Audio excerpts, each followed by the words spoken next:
അതുപോലെ തന്നെ നിങ്ങളെല്ലാവരും ഈ വീഡിയോസൊക്കെ ചെയ്ത് അവസാനം മോണിറ്റൈസേഷൻ എന്ന സ്വപ്നത്തിലേക്ക് കടക്കുന്ന സമയത്ത് ഒരുപാട് പ്രശ്നങ്ങൾ വരാറുണ്ട്. അതായത് റീയൂസ്ഡ് കണ്ടൻറ്റ്, പിന്നെ റിപ്പിറ്റേറ്റീവ് കണ്ടൻറ്റ്, ഇങ്ങനെ യൂട്യൂബിൻ്റെ ഭാഗത്ത് നിന്ന് ഇപ്പോൾ പല പ്രശ്നങ്ങളാണ് വരുന്നത്. അതുപോലെ മോണിറ്റൈസേഷൻ ആയ ആളുകളുടെ മോണിറ്റൈസേഷൻ കട്ടായി പോകുന്നുമുണ്ട്.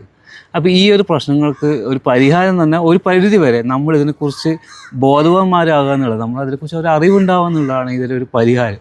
അപ്പോൾ നമുക്ക് അപ്ലൈ ചെയ്യുന്നതിന് മുമ്പ് നമുക്ക് ഇതൊക്കെ നോക്കി മാനേജ് ചെയ്യാൻ പറ്റും. അപ്പോൾ ഇതിന് വേണ്ടിയിട്ട് എങ്ങനെയാണ് ഈ റീയൂസ്ഡ് കണ്ടൻറ്റ് വരുന്നത്, അതിൽ പിന്നെ കോപ്പിറൈറ്റ് ക്ലെയിം എങ്ങനെയാണ്, അതുപോലെ സ്ട്രൈക്ക് എങ്ങനെയാണ്, ഇതിൻ്റെ വളരെ ഡീറ്റെയിൽ ആയിട്ടുള്ള ക്ലാസ് ഞാൻ എടുക്കണമെന്ന് ഉദ്ദേശിക്കുന്നുണ്ട്.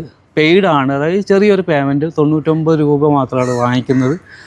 അപ്പോൾ നിങ്ങൾ ഡിസ്ക്രിപ്ഷനിൽ എൻ്റെ നമ്പറുണ്ട്, അതിൽ മെസ്സേജ് ചെയ്യുക. അതുപോലെ തന്നെ ഡീറ്റെയിൽസ് ഞാൻ പറഞ്ഞുതരാം, എപ്പോഴാണ് ക്ലാസ് വെക്കുന്നത്, കാര്യങ്ങളൊക്കെ ഞാൻ പറഞ്ഞുതരാം.